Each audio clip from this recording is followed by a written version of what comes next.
Hi there. We'll just give you a moment to find us and jump on here. And if you have not been with us before, then welcome. My name's Lindsay. This is my husband, Jess. And we are here on Tuesday nights at 7:30 answering questions that are sent in by you guys. The question that we had for tonight was, how can I keep my leg back better? So we're going to give you some of our tips. We're going to talk just a little bit more about what that means, and we're going to give you some of our tips about keeping your legs back. Before we do that, if you don't know us very well, then we help Rainers up-level their skills, their scores, and their tack collections. So we are a trainer and coach duo, and we help riders to up-level their skills, whatever that may mean.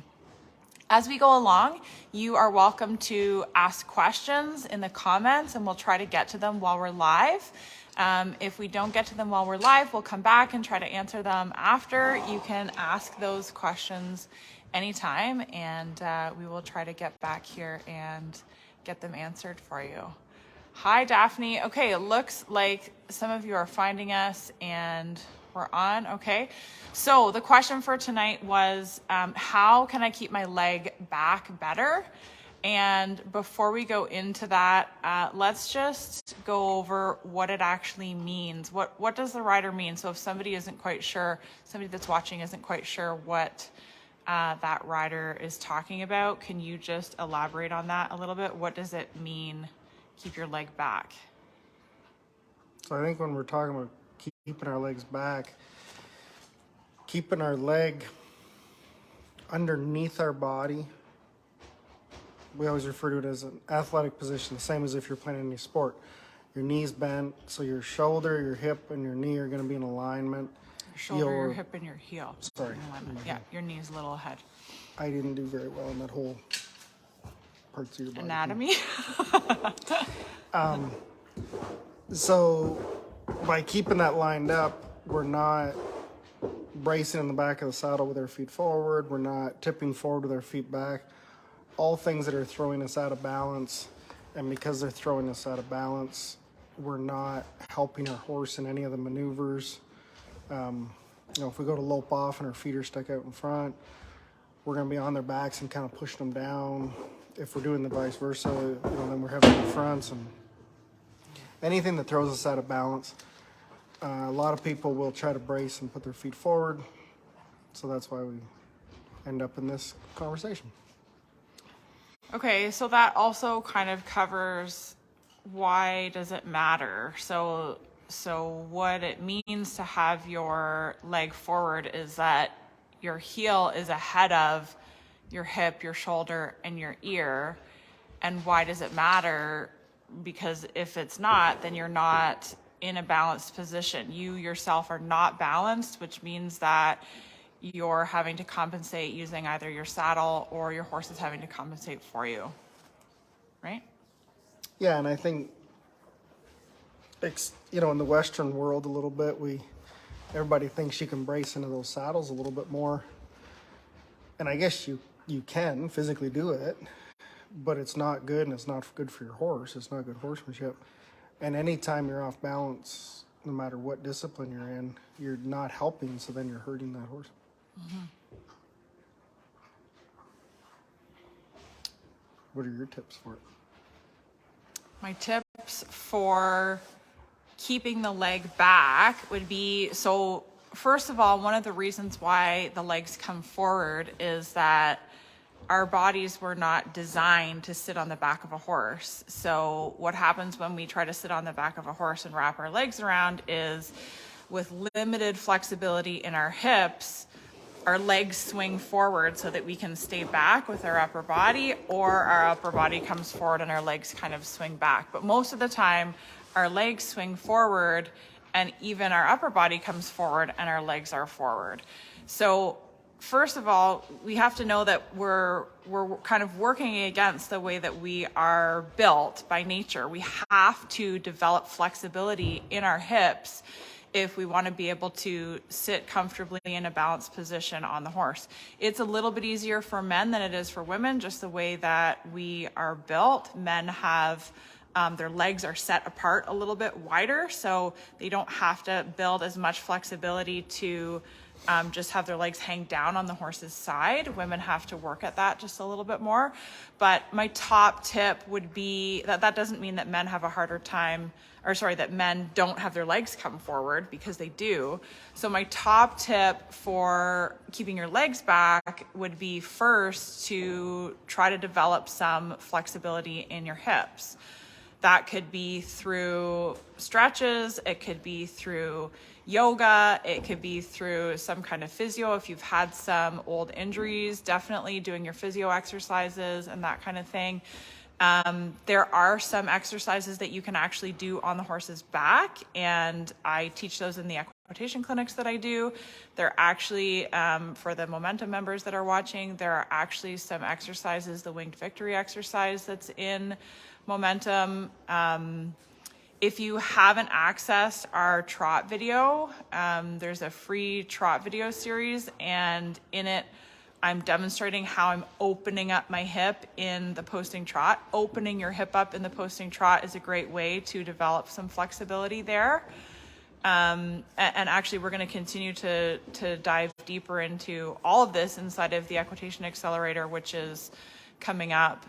But first of all, develop flexibility. Second, you want to develop some strength. So what I mean by that is, if you are tipping into the back of the saddle and bracing your feet forward, it could be because you don't have the strength to hold yourself in the saddle, like you were saying, at that athletic position, that ready position.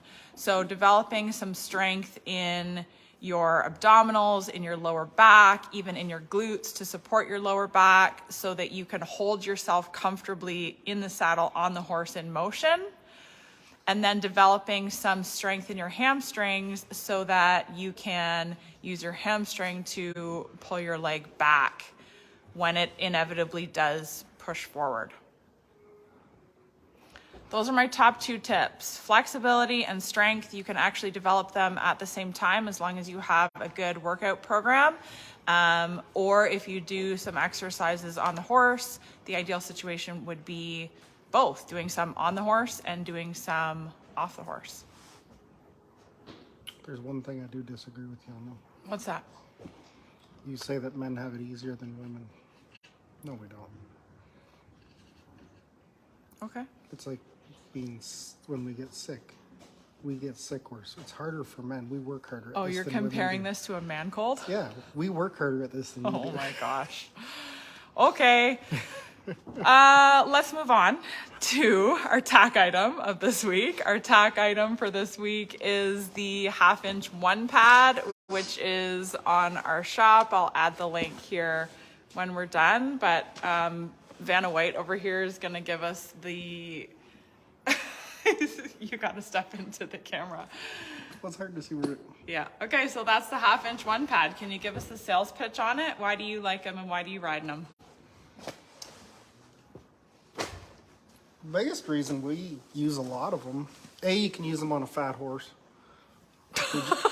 Number one, you can use it on fat horses. If you get a horse in, like we get some in for training with sometimes, and they're just no wither. They're big, fat, mutton withered things.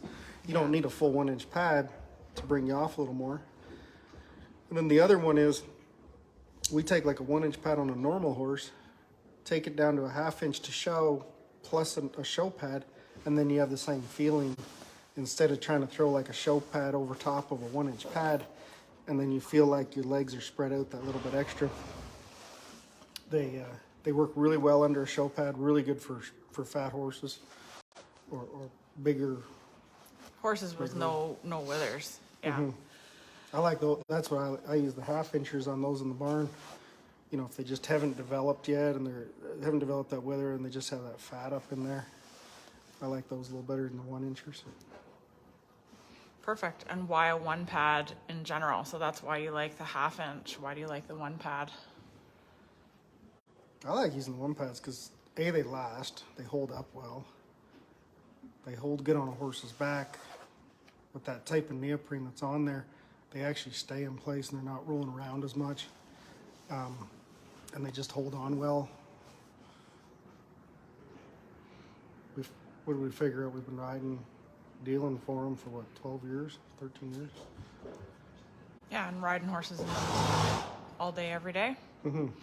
Yeah, I think the only other thing I would add to that is that it is a scuba grade neoprene. So I know somebody's watching this thinking it's no different than another neoprene pad. It's a scuba grade neoprene that's used on the one pads, which means that it doesn't absorb any water. And that's what makes it really great, because it's not absorbing water. It stays soft. It's unbelievably, when you kind of push into that neoprene, it's really soft. It doesn't get dry and hard and cracked nearly as quickly. It still will eventually, but not nearly as quickly as other pads. The cheap ones turn to plastic real quick. Like they get hard like plastic. Yeah, they get hard and uncomfortable. They're, just plasticky and hard. These ones stay really soft, and because they're not absorbing water, you can clean them off really quickly if you're going from horse to horse, or if your horse is doing a lot of sweating and you want to clean it off in between. You can clean them off really quickly. You can disinfect them really quickly. But that neoprene creates just a little bit of heat and a little bit of suction. So like you were saying, it kind of sticks to the horse's back. You don't have to do your cinch up nearly as tight. So for me, where I teach a lot of lessons, and what I mean by that is I am with people who are learning how to balance themselves and are kind of pulling their saddles all over the place at times. The neoprene pad is really great because it helps keep the saddle in place for a lot of riders. And they're inexpensive. They last a long time, and they're relatively inexpensive compared to other pads. When you said like inexperienced riders or riding babies around, when they get a little fast on us, yeah, side to side, I like to know where my saddle's going to be. Are you talking about what just happened when I was just riding? Because I was thinking about my leg coming forward and back and all over the place. You had to watch where everything was. Yeah. They're just a really nice pad. Yeah, they are. We've used them for a really long time. They've been a great company to deal with too. Mm-hmm. And they last. They're just a nice pad. You know where you're going to be sitting. They stay on. Mm-hmm. Yeah, they're good. Okay, thanks for being here with us tonight. Oh, we got one more thing. I love surprises when we're live on Mr. Daly the and myself have acquired this for you. You have to open it.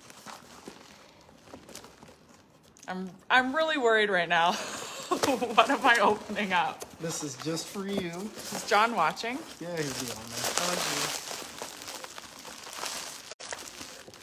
What? Now you get to read it. In the heck? It's because you're special.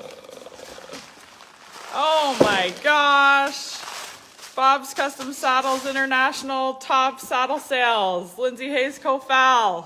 And she gets a trophy for it, too. I did wonder when my trophy was coming. Oh my gosh. Oh, I love that. I'm going to put that where everybody can see it. You betcha. Oh, that's hilarious. Definitely not a Bob's on that horse's back, though. No. Very fancy trophy, though. Okay, I love it. Thank you. That's hilarious.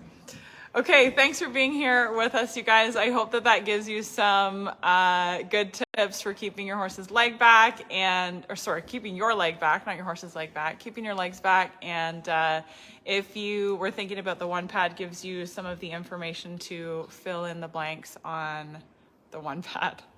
Okay, thanks. We'll see you later.